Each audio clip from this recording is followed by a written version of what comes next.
बिस्मिल्लाहिर्रहमानिर्रहीम। नाज़रीन अस्सलाम वालेकुम। आप देख रहे हैं मेरा YouTube channel natural health home.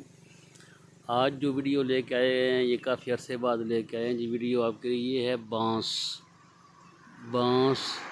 जो कि आम इस्तेमाल होता है सीढ़ियों वगैरह के लिए या गाँव के अंदर छत वगैरह डालते हैं इसका। लेकिन आज आपको इसके फ़ायदे बताएंगे कि इसके तिब में क्या फ़ायदे हैं, मेडिकली आपको इसके बेनिफिट क्या मिल सकते हैं। बांस इसका मुरब्बा इस्तेमाल होता है जी। इसकी जो बिल्कुल नरम कोंपलें हैं, इस तरह अभी मैं जूम करता हूँ, ये कोंपल निकल रही है।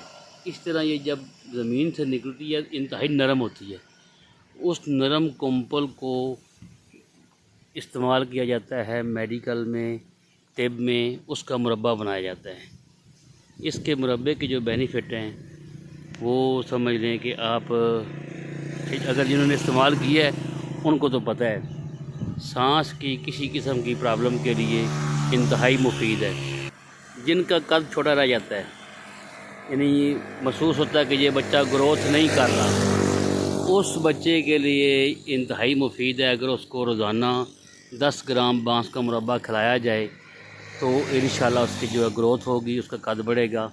और जिनको सांस की प्रॉब्लम है, किसी भी किस्म की सांस का मसला है कोई, तो उनको रोज़ाना 2 तोले बांस का मुरब्बा खिला दें, इंशाल्लाह सांस की हर किस्म की प्रॉब्लम ख़त्म हो जाएगी।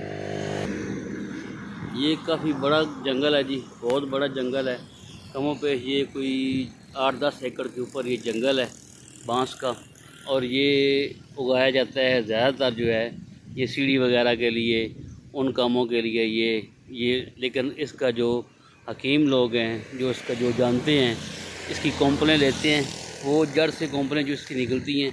अब आगे जाना थोड़ा मुश्किल है, आपको किसी वीडियो में इसका बाकायदा मुरब्बा दिखा देंगे कि इसकी जड़ के अंदर नीचे से कोंपलें निकलती हैं, वो बहुत नरम होती हैं, वैसे भी खाई जाती हैं। तो उसका को प्रोसेस किया जाता है और मुरब्बा बनाया जाता है। कि सांस की प्रॉब्लम के लिए इंतहाई मुफीद है। उम्मीद है कि आपको वीडियो पसंद आई होगी।